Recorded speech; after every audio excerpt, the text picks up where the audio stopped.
Hi, I'm Pat Keegan and welcome back to the DIY Home Build channel. In this video I'm going to talk a lot about drawer installation, the drawer boxes, the drawer hardware.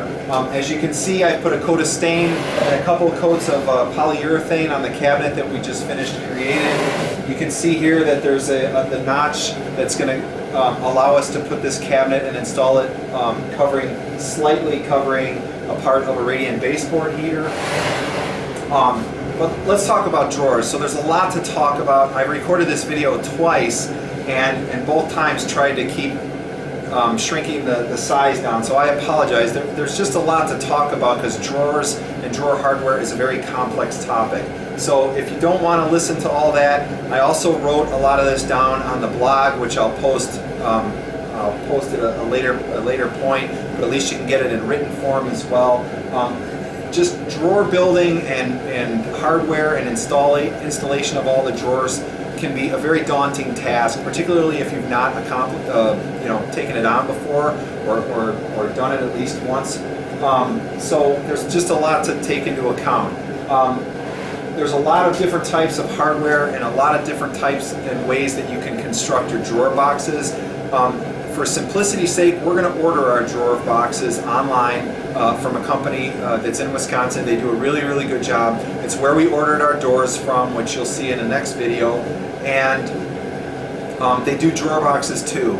I've made dozens of drawer boxes. I have a Porter cable dovetail jig plus a router with all the dovetailing bits that I need to do to create through or half-blind dovetails. It's time is money, and sometimes our time is better spent planning and designing things out rather than doing every bit of the labor ourselves. And you can certainly do that, and I applaud you if you're doing that. That's really great. I like to do it from a woodworking standpoint. It's very gratifying, although very challenging to do dovetails in general, but that seems to be the standard of excellence when it comes to building drawers. A lot of people like to see that high quality dovetail. So we're going to be ordering our drawers online from that. So what we need to do is provide the manufacturer some specifications before we order those drawers. And you'll need those specifications either if you order your drawers or if you decide to make them yourselves. So you have to be very good tolerances with some of the facets of your drawer construction. So in this video, we're going to just talk about the drawers and the installation, and then later on I'll actually install the drawer slides, but I did want to talk about the process that we go through in determining the hardware that we use and the dimensions of the drawer boxes. And it's not always intuitively obvious unless you've been through it a couple times how the process goes. And it all starts with the dimensions of the cabinet. A lot of novice cabinet makers, or people who are just doing this for the first time, they think, oh, I've got a 24-inch deep cabinet, so I need a 24-inch drawer slide. Well, really the outside cabinet measurement doesn't have anything to do with it. It's what's on the inside here that matters. And as you know from the previous video, when I build my cabinets, I always use a 3/4 inch thick piece of plywood on the back. I do this for a couple reasons. The first is I can put a screw anywhere through the back wall of the cabinet to anchor it to a stud. I'm not confined to just the little strip or the blocking piece that goes across the top edge on most cabinets that are done with a 1/4 inch bottom. The second reason I use 3/4 inch material is because a lot of times when I mount my slide hardware, I need to anchor it to the back of the cabinet because I don't like a lot of blocking inside the cabinet, and I'll talk about that in just a second. So when you mount that hardware to the back of the cabinet wall, you can't do it in a 1/4 inch material. It just won't last. It's not structurally good for the drawer, considering drawers get opened hundreds and hundreds of times over its lifetime. So that's why I use that material. So, and the inside of the cabinet is the dimension that we're concerned about. Also, I'll just say right now that the drawer fronts that we're going to use, obviously this isn't it, but they're going to close against the face frame. They're not going to be an inset drawer which would close flush with the face frame. And that matters. And if you decide to do inset doors, and we'll do some inset doors in the future, that's going to change the dimension of your hardware. So the process starts with the inside dimensions of the cabinet. I'm going to measure here from the inside back wall to the front of the face frame here, which is 23 inches. So the two types of slides we use in the shop, again, to keep things absolutely as simple as possible, we've limited and narrowed down the types and amount of hardware that we use for our drawer construction and other things, our hinges for our cabinet doors, for example, because again, there's so many different options. It can be very daunting and confusing as to which ones I need. You know, these drawers, you know, there's 3/4 extension, full extension, over travel, side mount, under mount, center mount, soft close, non-soft close. You got this bloom motion that a lot of people like from the bloom slides, which we do use. And then there's all different types of variations that you can get. So we limit it to keep it simple for ourselves. This slide that we're going to be using is a 1/2 inch thick and it's 22 inches wide. And why did we choose a 20-inch long slide? Because the inside of the cabinet tells us that that's what we have to do. So in this process, when you're planning your cabinets, the interior of the cabinet dimensions dictate the length and type of hardware that we can use with our boxes, and then the hardware that we choose dictate the dimensions of the boxes that we have to create. So since we're going to order our drawers, I've got to supply, among a couple of other minor things, I've got to supply a length, a width, and a height to our drawer box. And if you're going to be making your drawers, you have to know those things obviously for your pieces of lumber. The length is dictated by the hardware. For us, we keep it very simple. If it's a 22-inch slide, we're gonna have a 22-inch deep drawer box, and you can always fudge with a little bit more and make it 22 1/8 and eke out every little nuance of space, you know, for your drawers. We just don't do that. Again, it's about simplifying and being very efficient. And when you don't have to measure and you just know that a 22-inch slide takes a 22-inch deep drawer, then that's all it is. If you're going to choose undermount, which I promised I wouldn't talk about, but I am going to mention, the undermount slides, which we'll do more videos later, but the undermount slide, you have to have it exactly 21 inch, or if your slide is 21 inches, you're going to have the drawer box exactly 21 inches because of the modifications that need to happen to the back and underside of the drawer box when you're making them. So it is critical. So just keep it in your mind that if it's a 22-inch slide, I'm going to have a 22-inch drawer box. The next thing, the dimension I worry about the drawer box is its width. You can see that we have an opening here of 10.5 inches, but I'm going to be mounting these things to the side wall of the cabinet, and in doing so, each of these things is a 1/2 inch thick, so I'm losing an inch total, because I have 2 of them, from the inside dimension. So I can't make my drawers, you know, 10 1/4 or 10 inches. I'm going to have to make them only 9.5 from the outside wall to outside wall, because I need an extra inch for 2 pieces of hardware on either side. So now I've got my length of the drawer box, which is 22 inches for this drawer, and then I've got the width is 9.5. The last dimension is the height. And all I'll say about the height is, if you're doing undermount slides, you're going to have to take into account some spacing requirements between your drawer boxes, because the undermount stuff does stick out. Since these are side mount, I don't really have to worry about that. I can make them, you know, as close together as possible if I, you know, just be able to get them open. But for me, you know, because there are going to be 4 drawers here, we've elected to have a height of 5 inches. Again, we've gone anywhere between 3 to 5 inches.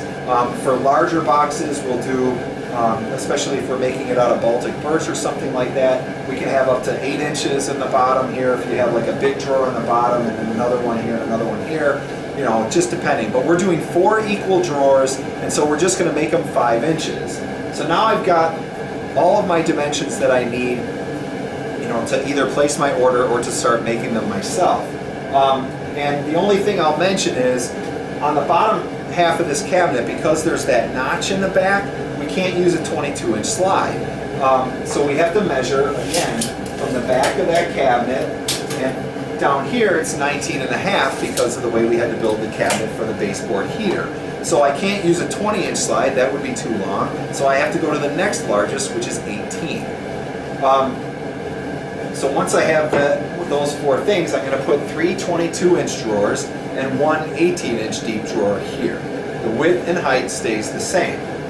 The way these brackets go on is they just pretty much slide onto the cabinet tough to get off once you put them on, but that's good.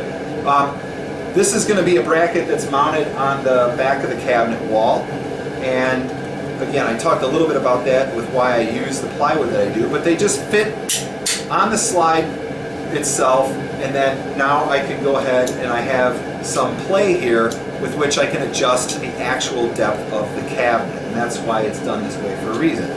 I think I mentioned, but I'll just mention again if I didn't, I anchor these to the face frame itself and to the back of the cabinet because I've got a space here between the face frame and the side of the cabinet wall. Now, the other option is when I construct the cabinets, I can bring the side walls in so that they're flush here, or I can add a whole bunch of blocking to bring in the side of the cabinet to where I don't need this corner bracket or this rear mounting bracket, that I can just mount the slide directly to the side of the cabinet. But I don't want to do that because I've got 8 slides and I've got 3 cabinets to do this, so that's 24 slides. I'm going to have to cut all sorts of pieces that are going to be custom length, custom width and thickness, and block all that out just to mount it to the side. It's not worth it. The time and the money trade-off is just not worth it. Each of these things are from $1 to $2 a piece. I think it's like $4 or something. You can get them on Amazon for $4 or something per pair. It's the time you'll spend blocking out cabinets and adding all this lumber plus the cost of the lumber. It's just not worth it. It's just easier to get this little metal bracket and mount it to the back of the cabinet. So, as you can see, the cabinet dimensions dictate the hardware, and the hardware dictates the drawer box. And once you have all those measurements, you can then submit the order, and that's what we're going to do for these drawer boxes. Now it's time to actually attach the slides. So how do I do this? The one thing that I used to do, and I still do, but actually not as much anymore, is I create a story stick or a story pole. And this story pole has all the measurements of where these side mounts are going to go on the cabinet. If this were the cabinet, or if this were the drawer box side, and I'm going to mount my slide to it, I could mount it toward the bottom. A lot of people think that that's where the weight should go. I could mount it here, I could mount it up here. It doesn't really matter. So what I choose to do is mount it exactly in the center of the drawer box. And that helps me, especially for this type of application. And that helps me determine where they're going to get attached on the inside of the face frame and to the back of the cabinet. Because I know, now here's where we're going to get started with a little bit of mathematics, and I'm going to be throwing a lot of numbers at you, but again, I've posted this stuff, or will post it on the blog, so that you can have it written down. But each cabinet is, I keep saying cabinet, each drawer is 5 inches tall. So right in the center is 2.5 inches. So 2.5 inches up from the bottom of each drawer box is where I'm going to mount the slide. So in order to do that, if I've got 4 drawers in here and each drawer is 5 inches high, I already know that this is 27 inches tall at the opening. So if I have 5-inch drawer boxes and 4 of them, that's going to be 20 inches. So 20 of this 27 inches is going to be consumed. If I stack these drawers all on top of each other, 20 inches is going to be consumed by drawer box space. The other 7 inches is just going to be space that I need to divide up between the top drawer and the top of the cabinet here, between the bottom drawer and the bottom rail, and then between each drawer. And so the way I've just elected to do it, this is just how we do it over, a period of years, is to say I'm going to leave a 1/2 inch at the bottom, a 1/2 inch at the top, and 2 inches between each drawer front. Okay, I have a little spreadsheet that I have that I use sometimes to calculate them if my drawer box heights are different or whatever. But essentially, I'm going to have 4 drawers of equal size, and I'm just going to have relatively equal spacing between them. So I'll have a 1/2 inch, a drawer, a 2-inch space, a drawer, a 2-inch space, a drawer, a 2-inch space, a drawer, and then a 1/2 inch at the top. And that's all that this story stick does that I have. I'll put it on here and I'll say, I don't know if you can, hopefully you can see this mark a little bit. a half an inch from the bottom here is the space, and then 2.5 inches from that, so a half plus 2.5 is 3. So 3 inches from the bottom of the cabinet, that's going to be the center mark of where I'm going to install this slide, both on the drawer and on the side of this of the cabinet face frame. Then what's left? I'm going to have 2.5 inches more of drawer box to go, and then 2 inches of space between this drawer and the next drawer, and then I'm going to go up 2.5 inches from the bottom of the next drawer for the center. So if I go up 2.5, 2 inch space, 2.5 more, that's 7 total inches between the center of this drawer and the center of this one. And it's always going to be 7 in this configuration. So I've got 3 inches, then 7, so that's up from the bottom, that's 10. 7 more, so up from the bottom, that's 17, and then 7 more, so up from the bottom, that's 24. And I always measure up from the bottom or down from the top on both sides. You just do it once from the bottom. So that way you can rest your story stick on the bottom and you'll have exactly the same measurements. So what I'll do is, now that I have my 3, 10, 17, and 24 inch markings, I'll just transfer them onto the inside edge of the face frame with a pencil, or actually I have a silver pencil that I use so I can see it against the dark stain. And then that's where I'm going to attach the part of the slide that rests on the face frame, right in the center hole, right in the center, and I'm going to set it back just a little bit. And then I'm going to transfer these marks just like this to the next side. And actually I'm going to transfer them to the back of the cabinet as well, so that I know when I set this in that that line will be exactly in the center of that hole, so that I can mount it to the back of the cabinet. And the only other thing I need to do, now that I have exactly where my drawer slides are going to be mounted here and on the back, is I want to make sure that those drawer slides are parallel in both dimensions. They can't be wider at the back than they are at front, or narrower, and they can't be off like that. Well, being off like that, that's what this story stick will take care of. And the only other thing is I need to make sure that they're not too far in, or that they're different, toward the back. They're not wider apart or narrower, closer together. So what I do is, I know it's 1.25 inches from the inside wall to the face frame, so I cut 1.25 inch spacer block, and I'm just going to put that in the back of the cabinet.